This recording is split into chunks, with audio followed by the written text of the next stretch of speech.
Good evening. My name is Keilin, Jahnke, and my team and I at the University of Illinois are working to address the global cooking problem. According to the World Health Organization, 3.1 billion people currently cook using solid fuels, which includes wood, charcoal, and animal dung. Devastatingly, 4 million people die annually because of respiratory issues caused by breathing in this smoke. The global cooking problem is also climate forcing and contributes over 20% of CO2 emissions annually. So this problem is big, and our team has been working over the past few years to develop a sustainable solution to solve it. So the sun every hour provides enough energy to power civilization for a whole year. So our solution harnesses the sun's energy using a phase change material and actually stores it in this vessel that can then act as a stove. Storage is key because it allows people to cook when they want to, even at night.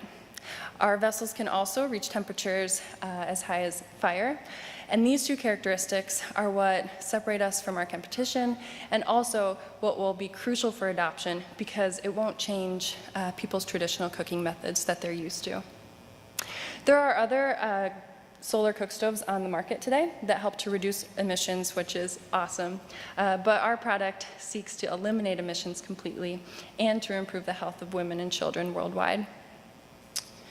So how are we going to do this? It's a great question.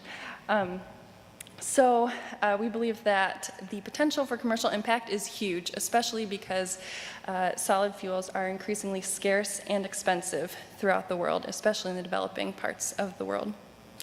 Our team is diverse, and we have experts of students and faculty in business and engineering, subsistence marketplaces, and appropriate design.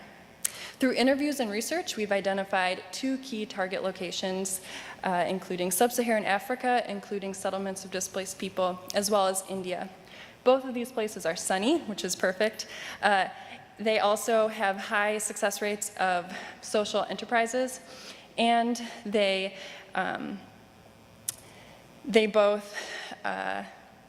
we have teams and researchers on site ready to help us. Forgot my last point. So on a micro level, how will this happen? So we would like to create solar shops and empower female entrepreneurs to have an array of these parabolic dishes where they can charge vessels throughout the day and then use them to deliver to their customers, which they would then take back the next day and recharge. So with your help, we would love to continue international field testing and move on to full-scale manufacturing. Thank you. Great job, Keilin. So who wants to go first? Any questions? Alan.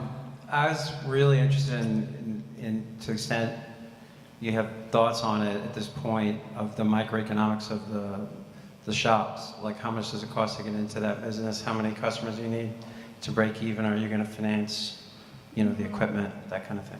Right, so we're currently looking at a franchise model where we would own the dishes and the vessels, and that would help ease the cost for entrepreneurs, and it would also help in case things go wrong, so with different issues. So it would cost a relatively small amount.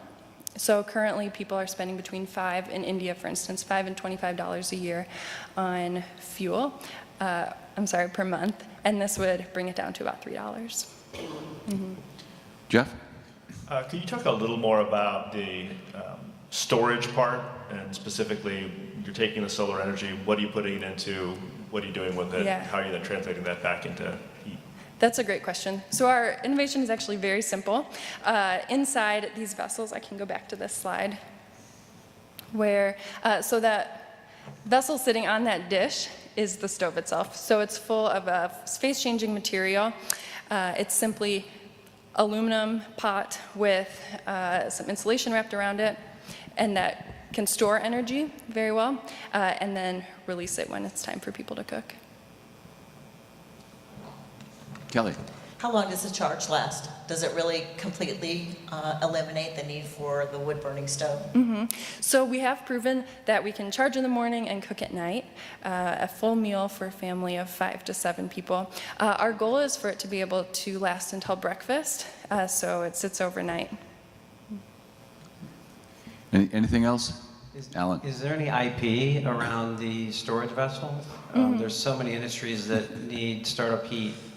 You know, Right, so we have an expert on the team who's currently working on that. That's the next step in our process. completely different business, but Kelly. What plans do you have for manufacturing at scale? Yeah, that's a great question. So we have individuals on our team who are experts in manufacturing, and so currently we are producing these in our own facilities, but we would love to move up to more full-scale manufacturing. All right, from the Fighting Illini, Thank you. Keilin, Jahnke.